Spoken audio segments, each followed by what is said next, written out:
Welcome to No More Desire, where we build a mindset and lifestyle for lasting recovery from porn. My name's Jake Castleman, and I'm excited to dive in with you.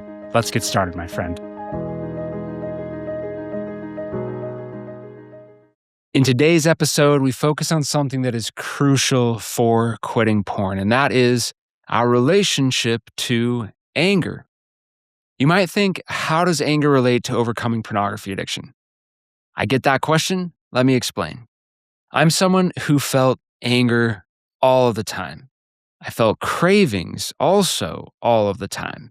Simmering resentment were my baseline, and the constant draw to porn and masturbation were my baseline. I did not know how to respond in a healthy way to any of these feelings. I grew up believing that anger was bad and that I shouldn't feel it. I also received the implicit message within my Christian upbringing that sexual attraction was dangerous and that I should not feel that either. Christ would not approve of these emotions, is what I seem to believe, at least unconsciously. This was never shared consciously, never shared explicitly around me, but it was definitely shared implicitly. It was only later in my life that I came to understand how this approach of resistance and judgment and control towards anger and sexual desire were fueling my addiction. These were the coals that heated my obsession, that drove these feelings of anger and cravings constantly. Because I felt that anger and cravings were unacceptable emotions, I unconsciously told myself that I didn't experience them or that they weren't a problem. Then, when I could no longer deny that the feelings were there, I would shame myself and feel deep guilt about them.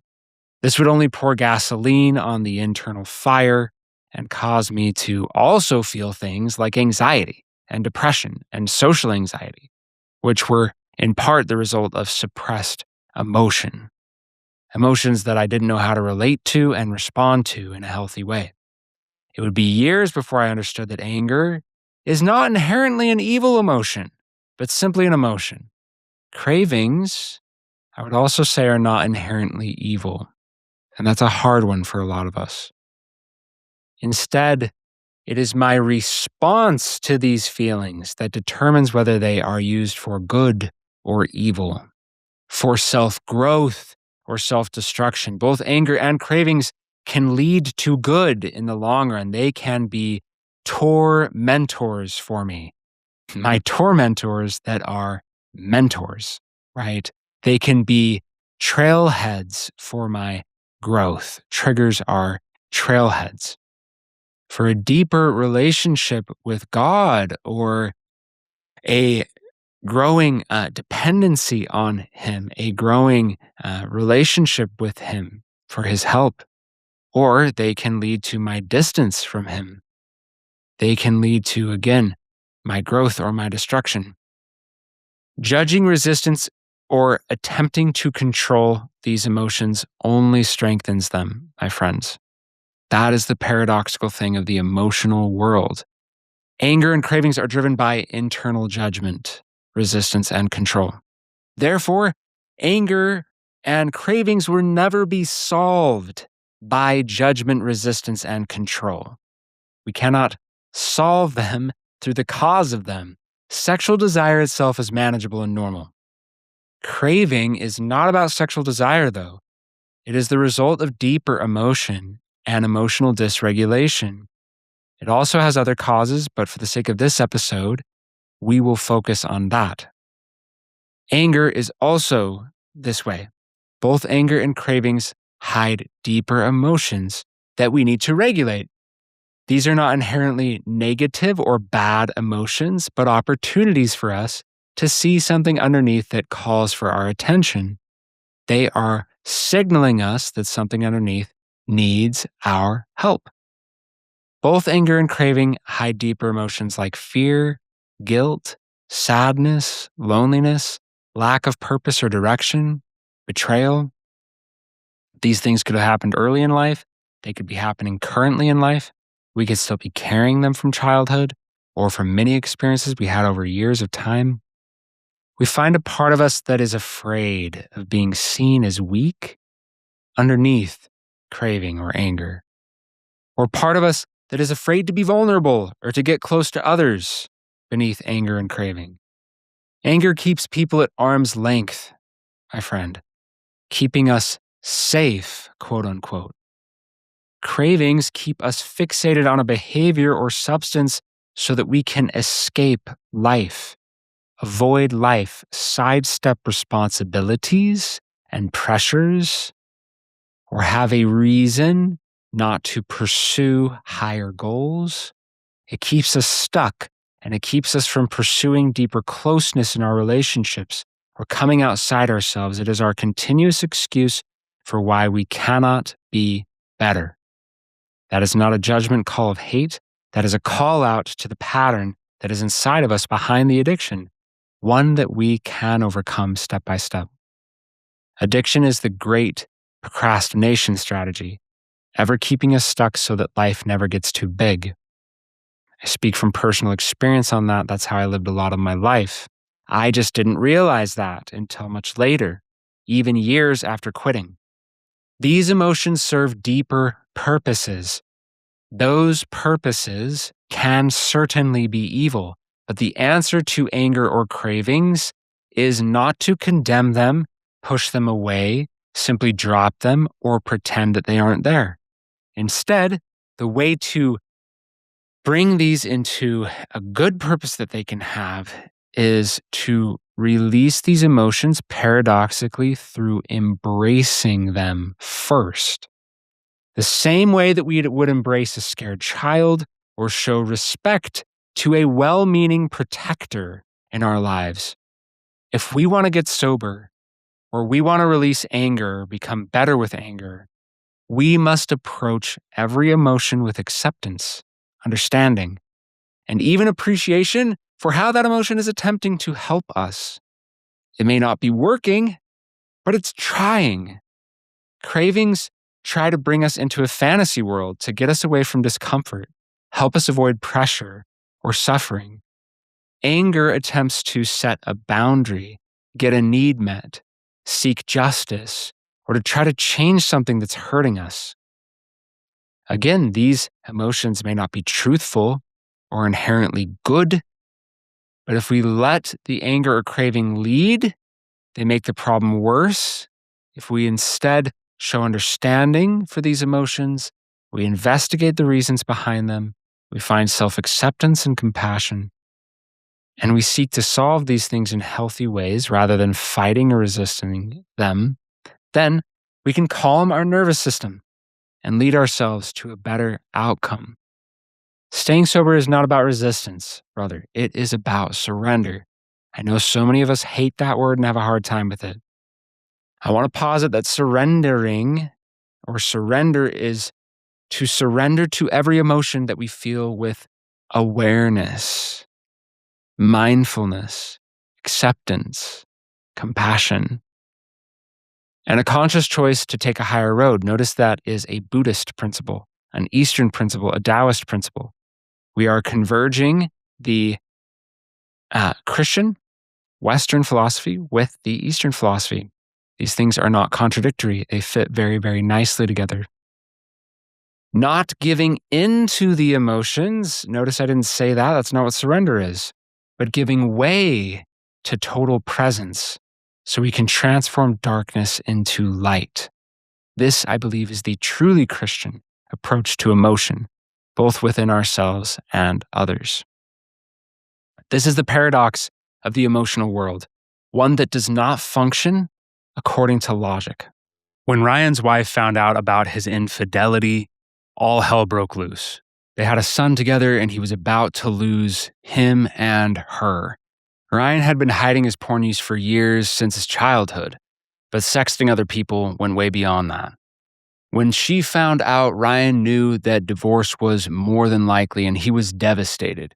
He wondered how he could let it go this far. How could he betray her this way?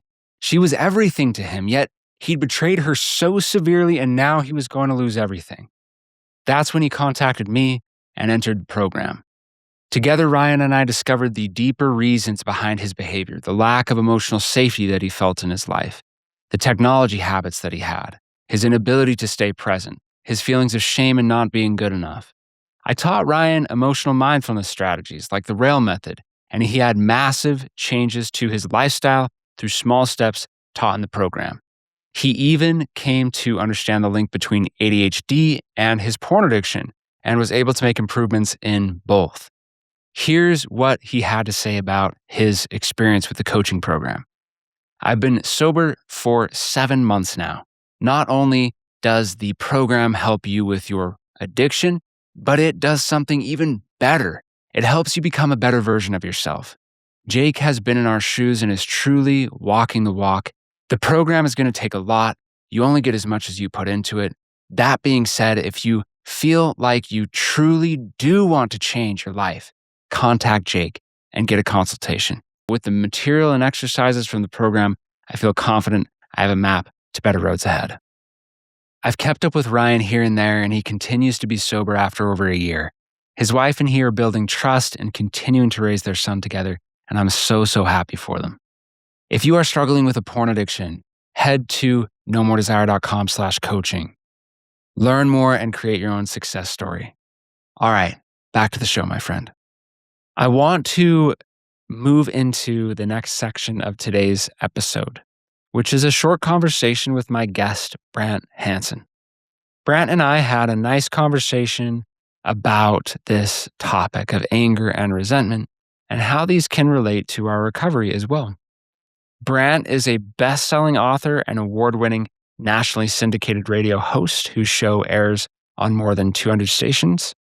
He has appeared on Good Morning America, focused on the family and family life today. His podcast, the Brant and Sherry Oddcast, which has quite a funny name and he is very humorous, has surpassed 19 million downloads. He also uses his platform to support Cure International's life-changing surgical care for children around the world. Brant and I discussed the Christian approach to the challenge of anger and resentment and how forgiveness, gratitude, humility, and prayer can be great solutions to these challenges.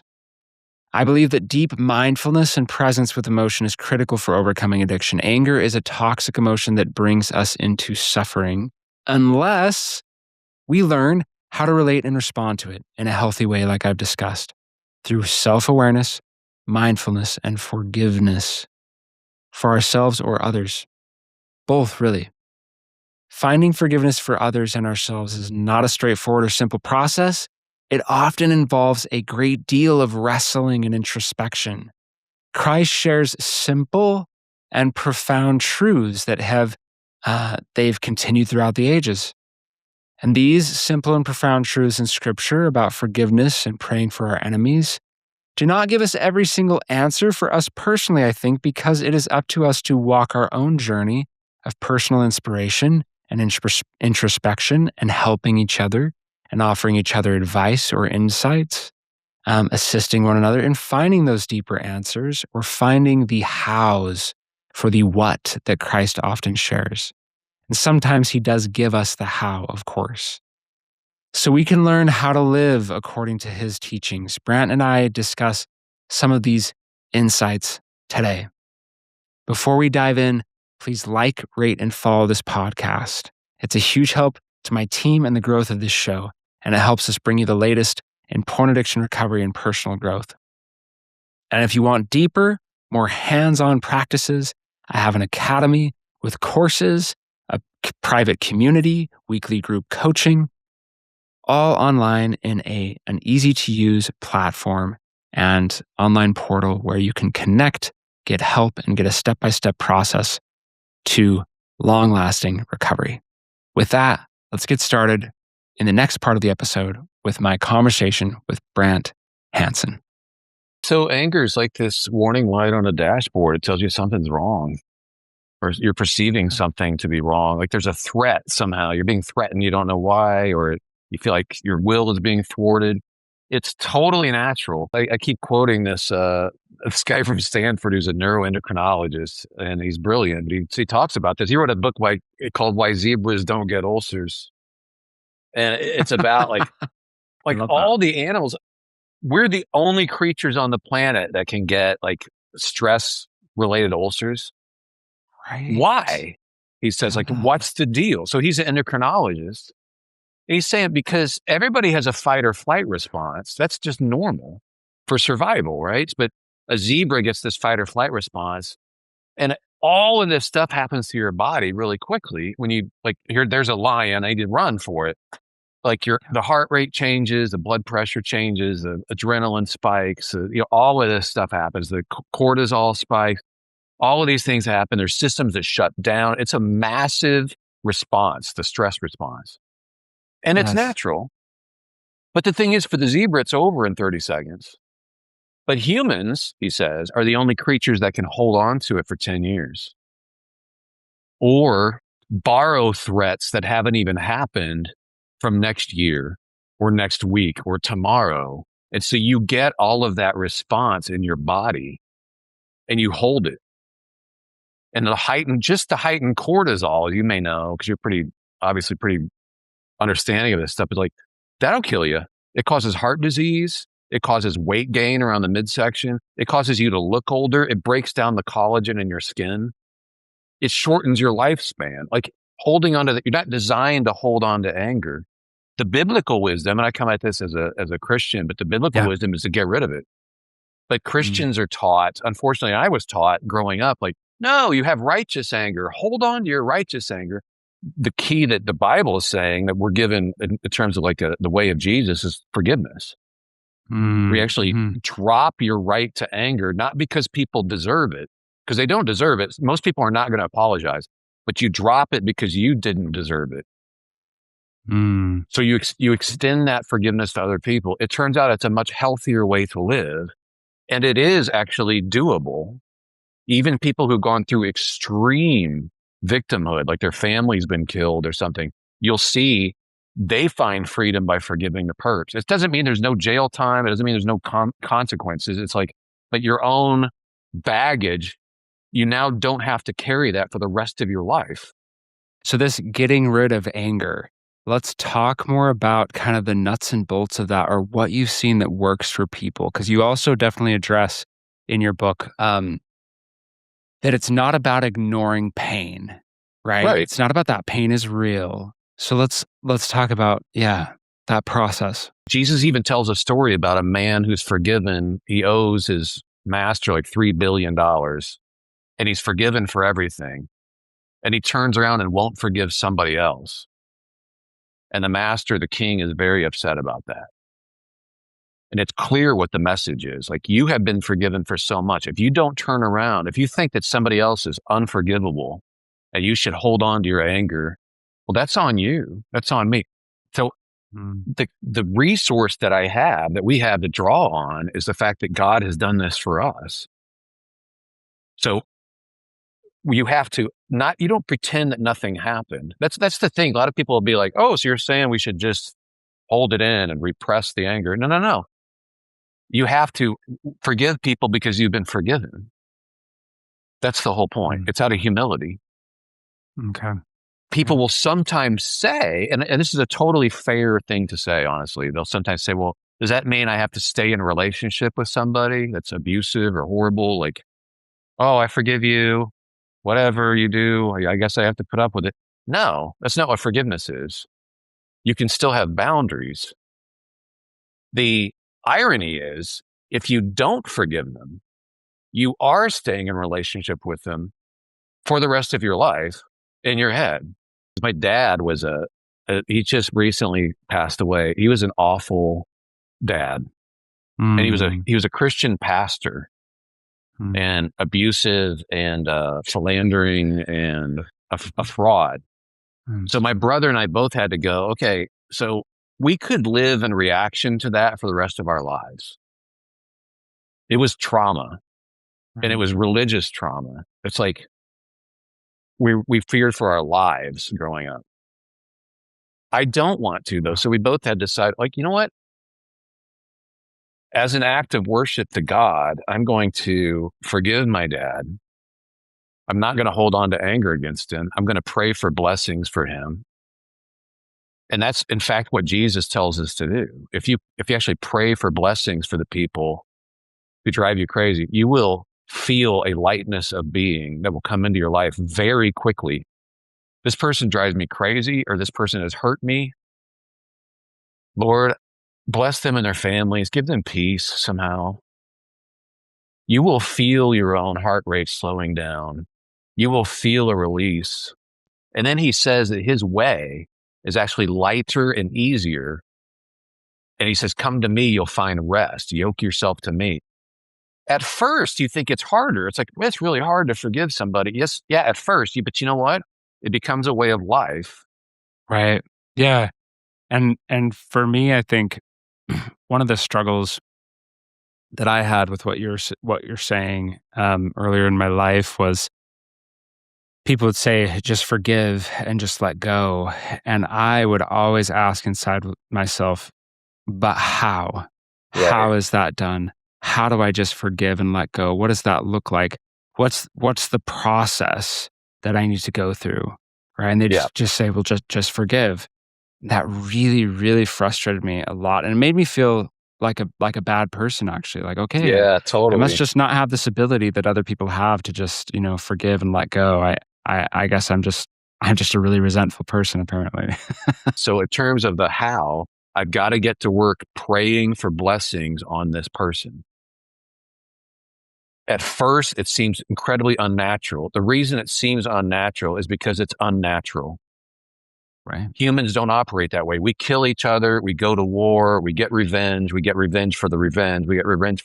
It's a circle. That's what humans do.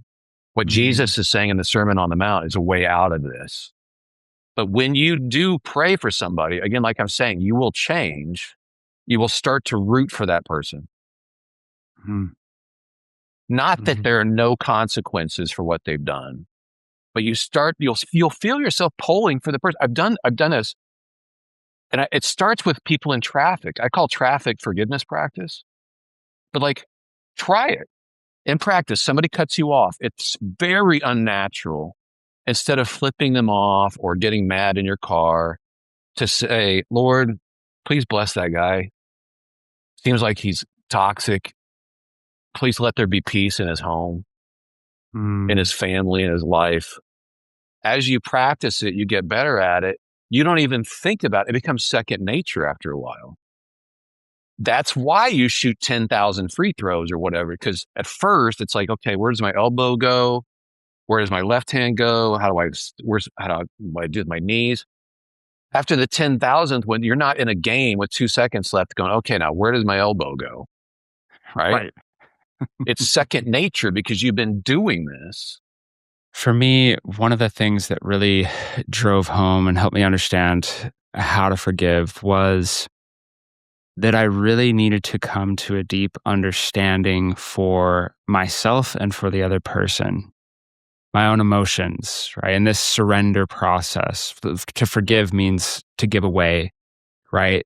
And I feel that God has taught me when I'm angry, when I'm resentful, when I'm holding things against someone, there's a deeper fear in me. There's a deeper, maybe a feeling of shame that I carry, like a feeling of guilt, or like, oh, I did something wrong, or, I didn't show up well, or whatever it is, or I should have done something. I should have acted. I should have stood up for myself. I should have this. I should have that. And so getting in touch within myself, like, what are those feelings and why are they there and what's going on for me? And bringing those before God and saying, help me understand, myself. Being able to speak to that, how you feel, being able to speak truth to yourself is so important. I wrote about this in the book, the Living Unoffended book, but it dawned on me while I was writing the book that I'd never thought about this. If you ever do one of those pay it forward things, like in a fast food place, have you ever seen one of those? You know what I'm talking about? Yes. Is it the vending machine thing where they buy a thing out of it and it's like you're purchasing like a gift or like something for someone else? Or is this? It's usually like through the drive-through. Like somebody buys your thing ahead of time and then you pay for the person behind you. Okay. Yes. Okay. Mm-hmm. I learned that in Brainerd, Minnesota, this actually went on for over 2.5 days. And so that's like the world record of people just buying until some guy like, I'm done with it. But Um, And that guy, who's that guy? Could have kept going forever. He's like, Wasn't I for that just want my guy. dilly bar. Everybody out of the way. So, but literally, like, so the Lord forgave me first while I was yet a sinner. I extend that to other people in advance. Forward giving. Yeah. I do it not because the person behind me deserves it. I do it because my thing has already been taken care of. I tell people to forgive people in advance at the beginning of the day. Because you know what? People are going to be messed up today. Why? Because they were messed up yesterday and every day since the dawn of time. So maybe at some point it's on us to like go, you know what? My boss does that stuff because my boss does that stuff. Or my mom says that kind of stuff because she says it. That's what she does. Like, when am I going to stop being shocked by human nature on the freeway? I can't believe somebody cut me off. You can't believe it? Maybe go ahead and believe it because this is the world. Being unsurprised when things go wrong. People say things that hurt, people get angry or they're flawed or they have weaknesses. Because I think that plays right into addiction and recovery, in that if I always have this victim mentality, if I always have this sense of, why is this happening to me? Why am I experiencing this suffering or this other hard thing? How could this be happening yet again? I just want my problems to go away. If that's my attitude, then I will be seeking out escape, right? And so that's not as simple as just saying, okay, starting today, I no longer think that way. But it's a practice, like you said, right? Of just noticing what's going on in my head, what's coming up for me. Okay, I'm putting myself in a victim mentality, or I'm expecting that, this person will act perfectly or won't offend me today. Well, they have. That's the reality. So here it is. Here's your chance. So I actually think that that's my big chance now. Because I like that. So Eckhart Tolle, I don't know if you ever heard of him. He says, yeah, sure. I love him. Every challenge we face is an opportunity for spiritual practice. Every time we suffer, it's an opportunity for spiritual practice. That's true. I hadn't thought about it that way. I like that a lot. Like, Jesus is so clear about we forgive as we've been forgiven. And the standards we use will be used on us. And I think that's so interesting from a psychological perspective too, because I think that's how it works in our brains, where if I'm consistently judging everybody around me, I'm going to be feeling that same sense of judgment towards myself, the things I do. 100%. 100%. You're projecting that to question, like, okay, why am I angry right now? Because apparently I feel threatened by something. Yes. Right. Maybe it's not legit. Why do I feel threatened by this person? Maybe I'm jealous. Asking yourself what's going on, because again, it's like a warning light on a dashboard. I'm not saying anger itself is like sinful or horrible, but that's the job for anger, is just a warning light. I will tell you that the more insecure and immature you are, the more that warning light's going to go off, because you're easily threatened. It's like having I mentioned in the book, like having an elbow that's inflamed. You don't notice your elbow until it hurts, and then you start whacking it on stuff. Now you're aware of it all the time because it's inflamed. Well, the same thing goes with your ego. If it's inflamed, no matter what anybody does, it's some kind of threat. Like, what do you mean by that? Like, we're very defensive because our ego is inflamed. We're constantly. So the more we grow up, the less the warning light will go off, because we're not going to be feeling threatened every time we turn around. I think one of the major themes that you talked about is humility. How do we cultivate humility? Kind of going beyond. Well, I know there's the aspect of God's given me everything. Christ has already forgiven me. What do you think are some of the key tenets or key characteristics of humility? Well, I'll tell you how to cultivate it, and that is you can't directly. Right. You can't. Totally. You can't go, how do I learn humility? I'm going to be, okay, here we go. I'm going to be so humble. I'm going to be so humble. Here we go. Right Start now. 1, 2, 3, humble. I'm constantly interfacing with gratitude.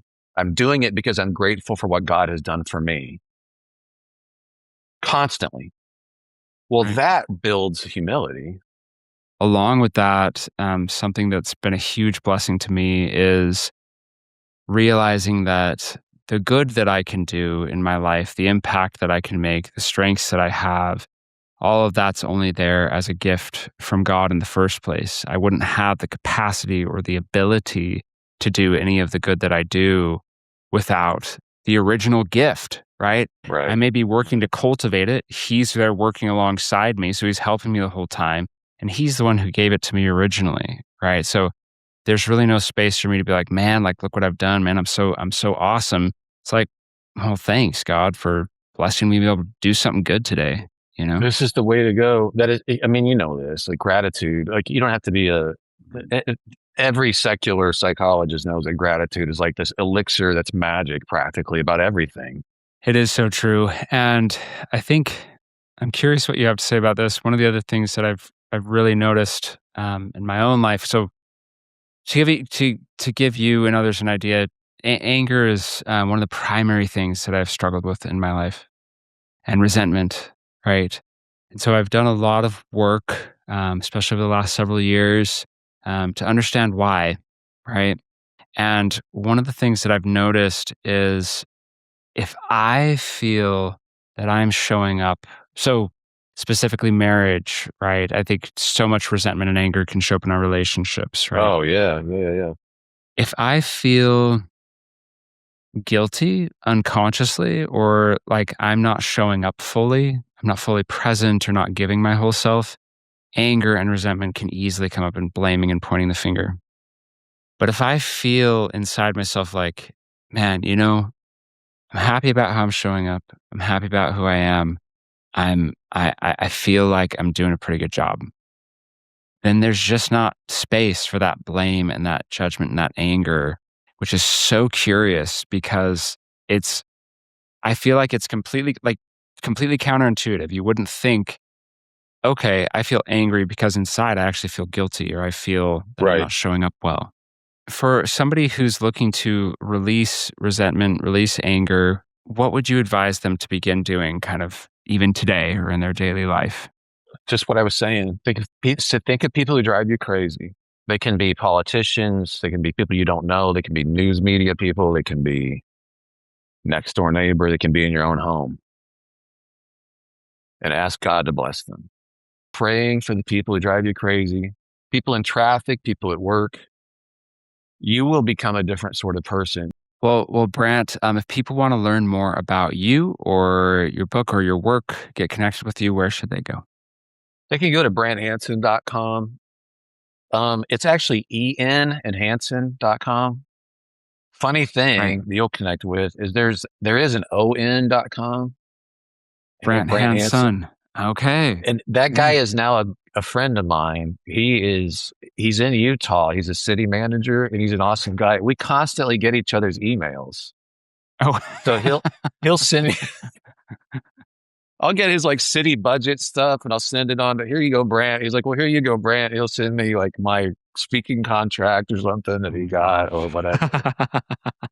And he's That's like, really well, hey, funny. I pray for you. Hope things are going. So anyway, that's my website. And the Yes. book Unoffendable or Living Unoffended, you can pick it up at Amazon and that'd be wonderful. Great. Love it. Awesome. Well, thank you so much for coming on the show, Brant. Thanks for sharing this with everybody. It was awesome. Thanks for what you do. Yeah. Thanks, man. Thanks for listening to No More Desire. It's a genuine blessing for me to do the work that I do, and I wouldn't be able to do it without you, my listeners, so thank you. If you've enjoyed today's episode, do me a favor. Follow this podcast, hit the notification bell, and shoot me a rating. The more people who do this, the more men this podcast will reach. So take a few minutes of your time and hit those buttons. And if you want to take your sobriety to the next level, check out my free workshop, The 8 Keys to Lose Your Desire for Porn, or my free ebook, The 10 Tools to Conquer Cravings. These are specialized pieces of content that will give you practical exercises and applied solutions to overcome porn addiction.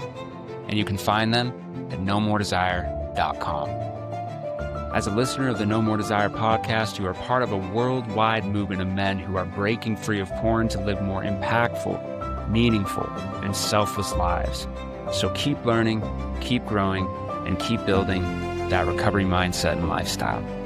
God bless.